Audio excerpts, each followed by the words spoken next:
പിന്നെ ഒരു ചെറിയ ഇന്നലെ ഞാൻ വരുന്ന വഴിക്ക് സംസാരിച്ച കാര്യം, ഇപ്പൊ ഈ ട്രെയിലർ കണ്ടപ്പോൾ എല്ലാവരും വളരെ എടുത്തു പറയുന്ന ഒരു ഷോട്ട് ഉണ്ടല്ലോ, ഒരു ഒട്ടകത്തിന്റെ കണ്ണിൽ എന്റെ റിഫ്ലക്ഷൻ ഒരു മാക്രോ ലെൻസ് ഇട്ട് ഷൂട്ട് ചെയ്ത ഒരു ഷോട്ട്. സുനിലുണ്ടോ അവിടെ ക്യാമറമാൻ? ഇല്ല, ഓക്കെ. അത് ഒരു ഒരു ഒരു സീനിൽ അപ്പൊ പുസ്തകം അറിയാവുന്ന ആൾക്കാരായതുകൊണ്ട് സീനൊക്കെ അപ്പൊ ഞാൻ ഈ മൃഗങ്ങളോട് യാത്ര പറയുന്ന ഒരു സീനുണ്ട്. അപ്പൊ ആ സീൻ ഷൂട്ട് ചെയ്തപ്പോ ഞാൻ ഒട്ടകങ്ങൾക്ക് ഭക്ഷണം ഇട്ട് കൊടുത്തിട്ട്, അപ്പൊ ആ സമയത്ത് ഒട്ടകങ്ങളൊക്കെ നമ്മൾ ഹലോ എന്നുള്ള അത്രയും നാളായല്ലോ. അപ്പൊ നമുക്കെല്ലാവർക്കും ഭയങ്കര ഇഷ്ടമുള്ളൊരു ഒരു ഒട്ടകമുണ്ട്, കാണാൻ ഭംഗിയുള്ള ഒരു കക്ഷി. അപ്പൊ പുള്ളിക്കാരനെയാണ് നമ്മൾ ഈ ഷോട്ടിന് വിളിച്ച് നിർത്തിയിരിക്കുന്നത്.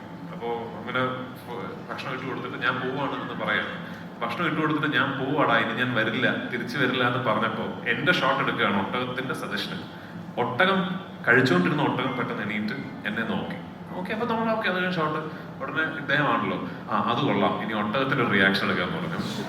ഞാൻ തമാശ പറയല്ലോ, ശരിക്കും ഒട്ടകത്തിന്റെ റിയാക്ഷൻ ഇത് എവിടെ ഇപ്പുറത്തെ ക്യാമറ വെച്ചിട്ട് എനിക്ക് ഓർമ്മയുണ്ട്. ഒരു ദിവസം വൈകുന്നേരം ഒരു 4-4:30 മണിക്കാണ് എന്റെ ഷോട്ട് എടുത്തത്. അപ്പൊ അതേ സമയത്ത് വേണമല്ലോ ഒട്ടകത്തിന്റെയും ഷോട്ട് എടുക്കാനല്ലേ, ലൈറ്റ് പറയായിരിക്കും എന്ന് പറഞ്ഞ് എത്രയോ ദിവസങ്ങൾ നമ്മളൊരു 3:30 മണിയാകുമ്പോൾ ഷൂട്ട് നിർത്തിയിട്ട് ക്യാമറയായിട്ട് പോയിട്ട് ഒട്ടകത്തിന്റെ ഷോട്ട് എടുക്കാൻ നിൽക്കും. എനിക്ക് തോന്നുന്നൊരു 7-8 ദിവസങ്ങൾ കഴിഞ്ഞിട്ടാണ് നിങ്ങളിപ്പം കാണുന്ന കണ്ണിലെ റിഫ്ലക്ഷൻ ഷോട്ട് കിട്ടിയിരിക്കുന്നത്. അപ്പൊ അങ്ങനെ ഈ സിനിമ ചിത്രീകരിക്കാൻ സാധിച്ചു എന്ന് പറയുന്നത് എനിക്കൊരു വലിയ ഭാഗ്യവും അഭിമാനവും ഉള്ള കാര്യമായിട്ട് ഞാൻ കരുതുന്നു. അപ്പൊ അത് തീർച്ചയായിട്ടും അത് ഒരു ദിവസമല്ല, ഒരുപാട് ദിവസങ്ങൾ ബ്ലസ് ചേട്ടനും ഞാനും വൈകുന്നേരങ്ങളിൽ മരുഭൂമിയിലിരുന്ന് രാജു ഇതെന്തോ തീരും എന്ന് സംസാരിച്ചിട്ടുണ്ട്.